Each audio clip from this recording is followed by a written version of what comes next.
Hi, it's Michael. Your life experience here on earth has begun even before your birth, even before your conception. This will be explained shortly. Now, one thing has to be understood, and that is when something occurs that we cannot deal with, either at the conscious or subconscious level, many times it's the subconscious level, then, and we cannot deal with it because we don't have the energy or we don't have the answers to deal with it, then the emotion associated with the event is recorded in the body and it gets stuck there, and it stays there until it's released, until it's resolved. And there can be tens, hundreds of stuck emotions, and in the place where the stuck emotion is, the energy flow is restricted, and if there is a lot of these blocks, then it can affect the area tremendously, and even to the point of a disease, even to the point of cancer. And it also contributes to the busyness of your mind. So if this would be rephrased, then if you would be free of all these emotional blocks, your mind would be quiet. Your mind would be quiet. So, and not only they can contribute to physical disease, they also hamper your spiritual evolvement. And you are here to spiritually evolve, whether you want to admit it or not, is secondary. You are here to spiritually evolve. So this is a big deal. Okay, so now back to the statement that your life experience here on earth has begun even before your conception.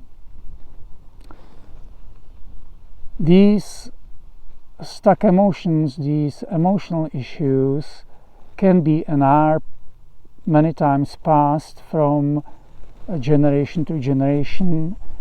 Not only some of these stuck issues you take with you when your life is done in this on earth, you take with you to your next life, so they get hopefully resolved there, but also they can get and do get passed on to the next generation. So some of the issues you are facing in your life now come from your ancestors, so not just parents, grandparents, great-grandparents. It can go back to 10 generations more, even on your mother's side, father's side, or both. These issues can also come from the collective mankind, or do come from the collective mankind. So even before you are born, you are already exposed to all these issues. Now, on top of it, and it needs to be said that one doctor once said that 9 out of 10 families are dysfunctional, which means obviously the parents don't offer the proper loving support to the kids. And this is of tremendous significance, because even at the point, even before the conception, if, for example, and this is perhaps many times the case, the father is not interested in having the child, he wants to have sex, well, of course, but not really to have a child. And this is a huge blow, a huge issue that gets recorded, and it gets transmitted to you, to the child. And if parents argue while even before conception or during conception or after conception, when the fetus is in the womb, that all affects your experience, even though it is said the soul is not directly in the body, but it is energetically connected with the body already, and all these issues contribute to forming your ego, your false self. And this is a huge deal. So now in the womb, many times people go through something called the vanishing twin syndrome, when there are two in the womb and one of them dies and there is only one survivor.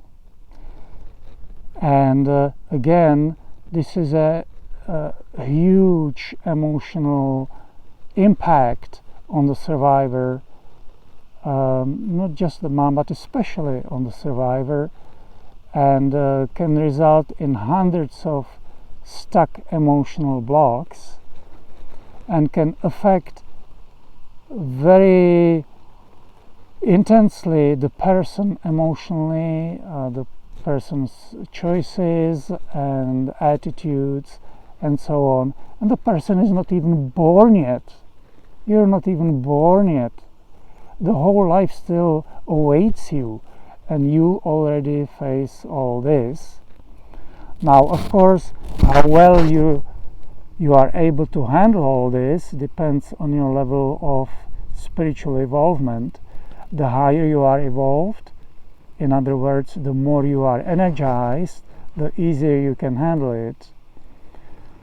And because there are so many of these issues, and the incoming soul into the body has already issues from the previous incarnations, then the ego has already started its work. And the ego, because it's hit with things that threaten it, that threaten you, lack of love from the parents, or this vanishing twin syndrome, which a lot of people go through. They may not even realize this is happening, or one of the parents may be an alcoholic, or one of the parents may undergo through some traumatic emotional experience that all gets transmitted to the child, to you, and you have to deal with it. So when the ego feels threatened, it tries to control the situation. Now, ideally, the best way of dealing with it would be to let go of it, to be very aware, to let go of it and surrender it to the high power, to God, to the true self, whatever you want to call it. Surrender it to the high power.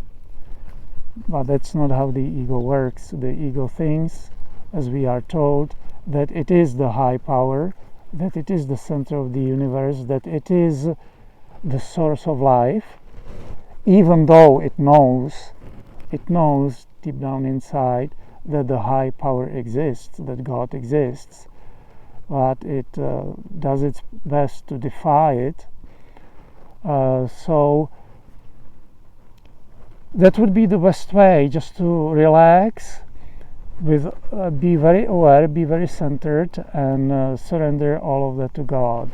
But that's not how the ego operates. So ego tries to control the situation, the life, so it wouldn't hurt so much, it wouldn't be hurt more, and it wants to protect itself. Because the ego is very limited, all this is going to be done in the wrong way. As the Buddhism says, the right action, the right word, and so on, the ego does it in the wrong way. It does it through the low emotions like anger, grief, apathy, sadness, and other low energy emotions, hate, and so on. And it tries to control people and situations around itself, and even to a very extreme degree. And all this can happen subconsciously. You may not be even aware of it. And not only it tries to control this, but because it's doing it in a negative way, it gets feedback back from the existence, and the feedback is intense, forceful. So a person who tries to control his environment or her environment via the ego may get bullied in school, may get beaten up, may go through diseases, accidents, because what you broadcast out comes back to you. So this is very important to understand. And because the ego tries to control or controls the environment around itself, you try to control the environment around yourself to the best of your ability. The ego knows you, your mind, know that what you're doing is wrong, and that you are answerable to the higher power, to God. Even on one hand, the ego denies it, on the other hand, it knows it's there.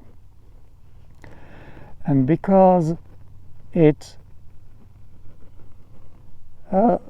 knows this, it not only goes through very low emotions like shame, guilt, and so on, which are extremely destructive, but it tries to hide from God. It tries to hide from God. Of course you can't, it's nonsense, it's bullshit. You can hide from God, but the ego tries. And not only that, what was not mentioned yet is that when the ego, when the person, when you go through these intense emotional experiences, not being loved by the parents or one of the parents, or losing one of your siblings in the womb or even after, whatever, or you may go through some disease or through some other hardship, you then not only blame your parents, you also automatically blame God. Automatically. And this may be subconscious, you may not be aware of it. And this is a real disaster, because then you cut yourself off from the source of life, from God, from divine love, from divine light, which is God. You cut yourself off from it, and that is a source of suffering and being lost, and it may take many incarnations to recover from it. So this is a big deal. This needs to be understood. So now that we established all this, how to deal with this? The best way that in this case is known to deal with it is to use neuro-emotional technique, NET, neuro-emotional technique. Yes, I keep on talking about it in almost all my talks. It is designed to detect stuck emotions in the body and to release them. And if your intention is to purify, is to spiritually evolve, then you open yourself to this purification, and then the reward for it is much more freedom, much better health, much more love, much more joy and bliss in your life, and less busy mind, much more peace, much more peace in your life.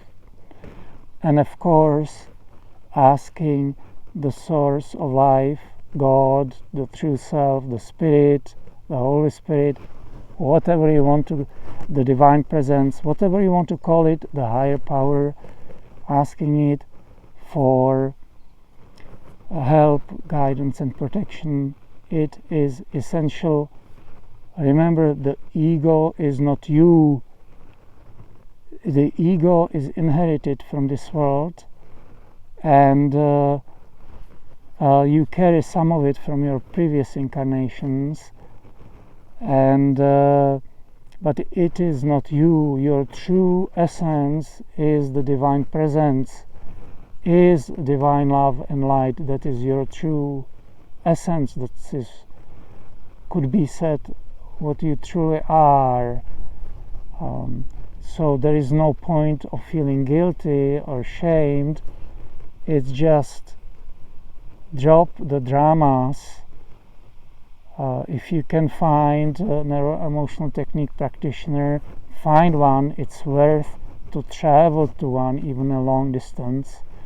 It's not the cheapest, but it can save you a lot of pain, a lot of suffering, and perhaps even a lot of incarnations of going in circles.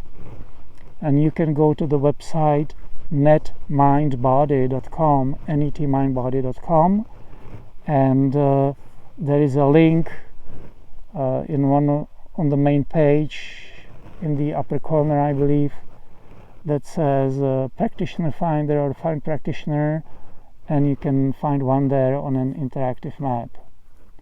So this is all for now, and if there are any questions or comments, they can be left below the video. Wishing you a healthy and joyful life. Michael out.